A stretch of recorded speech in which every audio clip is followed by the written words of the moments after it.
Welcome to the big bench daily. पिछले 9 सालों में बीजेपी सरकार ने कई प्रदर्शन, कई आंदोलन देश के अलग अलग हिस्सों में होते देखे हैं। एंटी सीएए और फार्मर प्रोटेस्ट इसमें सबसे बड़ा है। इसके अलावा राज्य स्तर की अगर बात करें तो यहाँ पर भी कई आंदोलन, कभी सरकार के फैसले के विरुद्ध तो कभी अपनी मांगों को लेकर जनता ने किए हैं। लेकिन ऐसा कोई भी आंदोलन अगर चुनाव के आसपास होता है ना, तो इसका सीधा असर वोट्स पे पड़ता है। यस, इसलिए इस बार बीजेपी काफी अलर्ट है इस चीज को लेकर। शायद इसलिए मराठा रिजर्वेशन आंदोलनकारियों के ऊपर हुए लाठीचार्ज को लेकर महाराष्ट्र के उप मुख्यमंत्री देवेंद्र फडणवीस ने माफी मांगने में बिल्कुल भी देरी नहीं की। लोकसभा चुनाव जल्द आने वाले हैं। मराठा रिजर्वेशन की आग पूरे महाराष्ट्र को जलाए इससे पहले फडणवीस ने जालना में पुलिस लाठीचार्ज के लिए माफी मांग ली। देवेंद्र फडणवीस महाराष्ट्र के उप मुख्यमंत्री के साथ साथ होम मिनिस्टर भी हैं, इसलिए पूरे स्टेट का जो इंटरनल लॉ एंड ऑर्डर है वो उनके जिम्मे है।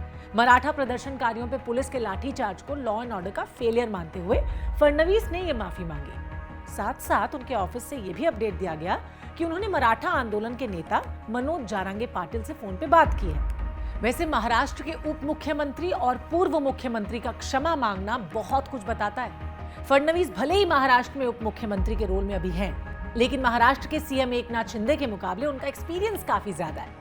वो पूरे 5 साल सक्सेसफुली महाराष्ट्र में बीजेपी शिवसेना की सरकार को ऑलरेडी चला चुके हैं। पिछली बार 2018 में मराठा आंदोलन उनके ही कार्यकाल में हुआ था और इस आग ने महाराष्ट्र को कई दिनों तक जलाया था। और जानते हैं क्या, ये आग मराठा रिजर्वेशन की मांग पूरी होने के साथ ही रुकी थी, लेकिन बाद में सुप्रीम कोर्ट ने इस रिजर्वेशन को अनकॉन्स्टिट्यूशनल घोषित कर दिया। अब ये चिंगारी फिर से भड़क उठी है।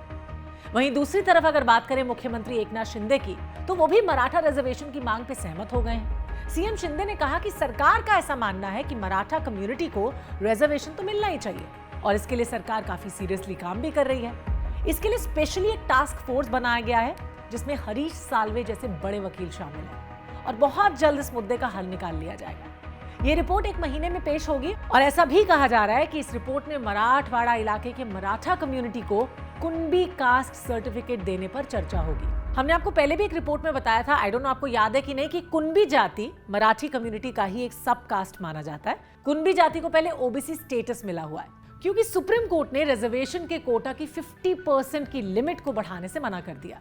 अब ऐसे में बस एक ही रास्ता बचता है कि मराठा को भी कुणबी जाति में शामिल कर लिया जाए और उनको भी एग्जिस्टिंग 50% कोटा से रिजर्वेशन मिल जाए। अब इस फैसले से मराठा आंदोलनकारी संतुष्ट होंगे या नहीं होंगे, कुणबी जाति के लोगों का इसमें क्या रिएक्शन होगा, ये सब तो बात की बात है। लेकिन फिलहाल इस मुद्दे ने महायुति गठबंधन की टेंशन को जरूर बढ़ा दिया है। विपक्ष भी इस मुद्दे को पूरी तरह से हवा दे रहा है। राज ठाकरे ने कहा कि जालना में मराठा आंदोलनकारियों के ऊपर करवाया गया जो लाठीचार्ज था वो लोकल पुलिस का फैसला नहीं था, बल्कि ऑर्डर सरकार की ओर से आए हुए थे। बताइए, राज ठाकरे का इशारा ना शायद सीएम एकनाथ शिंदे की तरफ था। वहीं संजय राउत की अगर बात करें तो उन्होंने भी सवाल किया कि जालना में प्रदर्शनकारियों पर लाठीचार्ज का ऑर्डर आखिर किसने दिया। उद्धव ठाकरे मराठा प्रदर्शनकारियों से मिलने के लिए जालना तक जा पहुंचे। वहीं अगर महायुति सरकार की बात करें तो उनको जालना में होने वाला ये जो कार्यक्रम था उसको रद्द करना पड़ा। संजय राउत ने इस पर सवाल किया और पूछा कि फडणवीस, शिंदे और अजीत पवार जालना क्यों नहीं जा रहे भाई। वहीं इस पूरे घटनाक्रम को लेकर महायुति गठबंधन में फिर से दरार नजर आ रही है। अजीत पवार ने पहले ही ट्वीट करके इस लाठीचार्ज के खिलाफ नाराजगी जाहिर की थी, है ना। लाठीचार्ज को सरकार का ऑर्डर बता के विपक्ष भी शिंदे पर हमला बोल चुका है और इनके बीच में सिचुएशन को संभालने में कौन लगा हुआ है? देवेंद्र फडणवीस।